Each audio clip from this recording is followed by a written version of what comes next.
बेटियां पराया धन होती हैं। ये बात समीरा ने बचपन से सुन रखी थी। घर छोटा था, कमरे कम थे, पर सपने बड़े बड़े। समीरा दो बहनों में बड़ी थी। माँ बीमार रहती थी, पिता की छोटी सी नौकरी बस दाल चावल भर का इंतजाम कर पाती थी। लेकिन परिवार में छोटी बहन थी अनन्या। वो पढ़ाई में बहुत तेज थी और डॉक्टर बनने का सपना देखती थी। एक दिन अनन्या ने एक मेडिकल यूनिवर्सिटी में एडमिशन पा लिया। घर में खुशी थी, लेकिन फीस इतनी ज्यादा कि जैसे सपनों के गले में किसी ने उंगली रख दी हो। पिता ने धीरे से माँ से कहा, शायद ये सपना फिलहाल छोड़ना पड़े। समीरा ने सब सुन लिया। उस रात उसने अपने कॉलेज के फॉर्म को हाथ में लिया। उसकी आंखें नम थी, क्योंकि उसे भी एक यूनिवर्सिटी से स्कॉलरशिप मिली थी।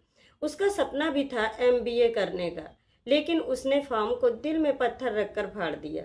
अगले दिन उसने पिता से कहा, अनन्या पढ़ेगी, मैं कमाऊंगी। वो पढ़ाई छोड़कर ट्यूशन देने लगी।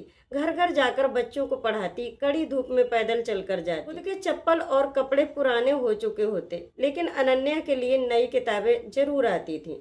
कभी कभी वो भूखी रह जाती थी, पर माँ के लिए दवाई और अनन्या के लिए दूध जरूर लाती। अनन्या मेडिकल में आगे बढ़ती गई। वो कॉलेज की स्टार बन गई, शहर में नाम होने लगा।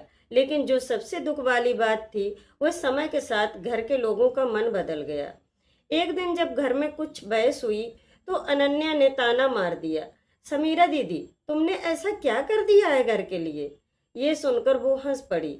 हाँ, हंसना हंसना भी, क्योंकि कभी कभी दर्द होता है। उसकी आंखें गीली थीं, पर आवाज शांत।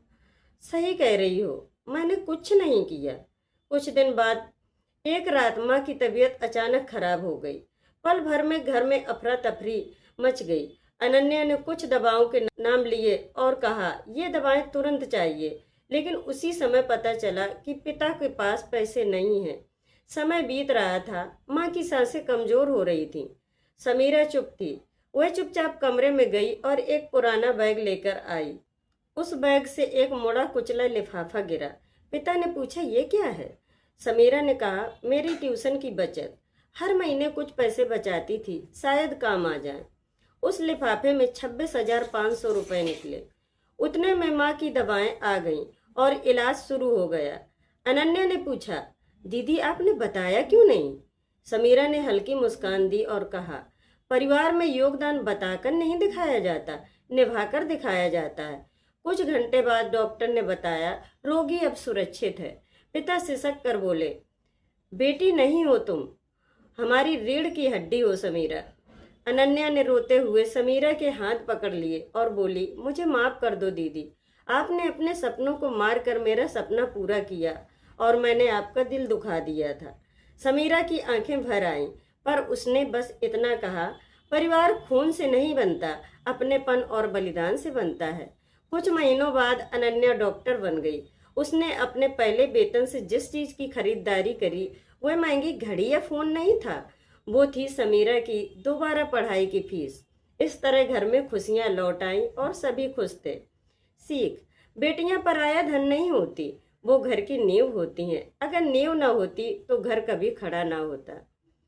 स्टोरी ने दिल को छुआ हो तो लाइक, कमेंट और शेयर करें और चैनल को सब्सक्राइब करना ना भूलें। धन्यवाद।